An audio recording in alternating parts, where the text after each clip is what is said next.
parlé plusieurs fois donc, des livres que vous avez réédités. Mais nous aimerions savoir s'il y a un livre en particulier que vous n'avez jamais pu faire naître au sein d'une de vos collections. Est-ce qu'il y a un livre que vous auriez souhaité rééditer mais qui n'a pas pu voir le jour dans une de vos collections?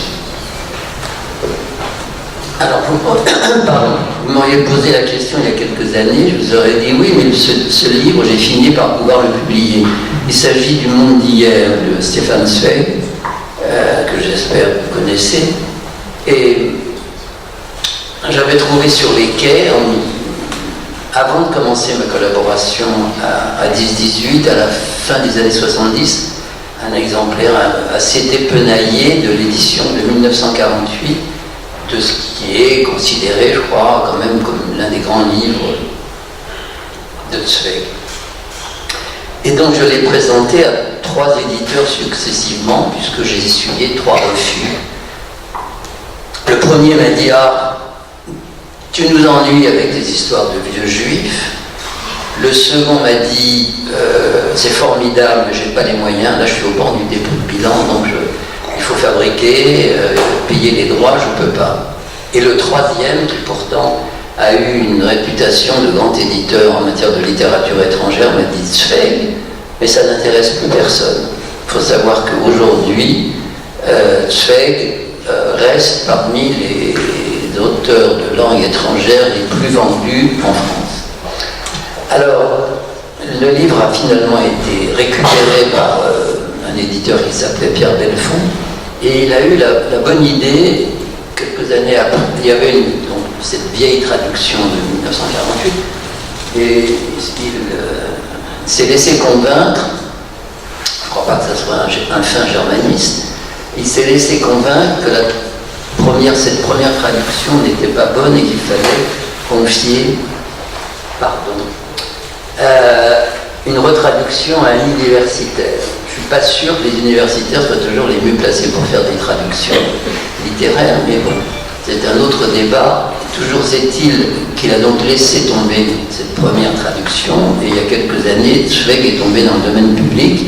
À ce moment-là, j'ai pu récupérer cette traduction qui était celle que j'avais aimée, celle de l'édition de 1948, et je l'ai publiée dans la collection que j'ai créée aux Belles Lettres en 2010, à peu près, 2009, et qui s'appelle Le goût des idées, où j'ai réédité, là encore, grand nombre d'essais dont la disparition des librairies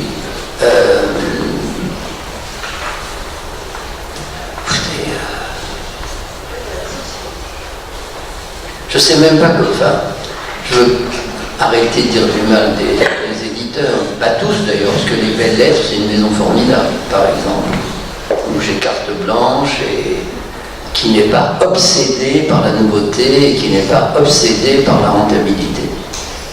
Et donc,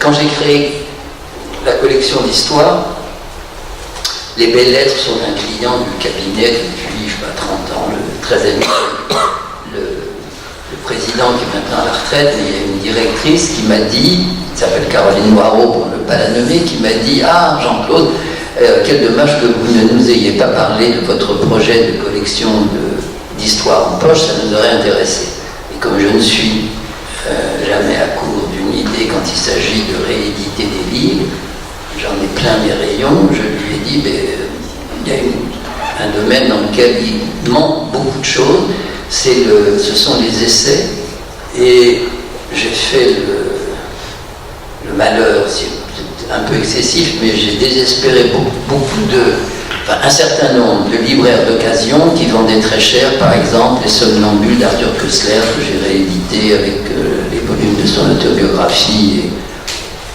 si vous en achetez un, vous aurez la liste de tous les ouvrages en vente à la fin du volume. Dans votre livre, on ressent vraiment votre passion toujours grandissante pour l'édition. Et ici, aujourd'hui, on est beaucoup d'étudiants à être en master édition. Donc, est-ce que vous auriez peut-être un conseil pour, je vais vous citer, obtenir notre visa pour ce paradis très spécial d'édition?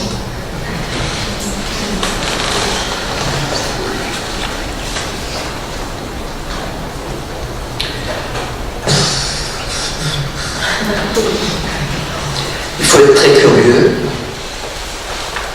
persévérant,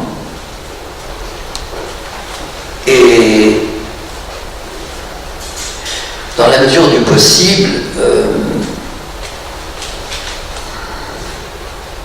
faire quelque chose qui vous ressemble.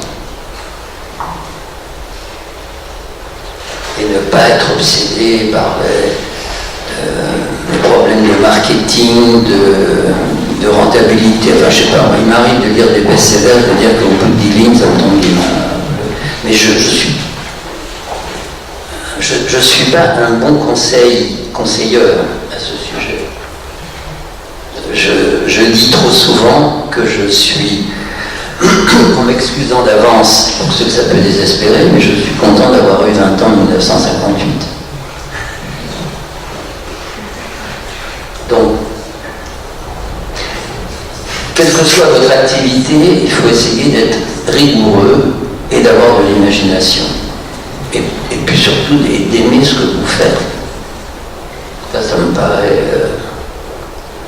absolument fondamental.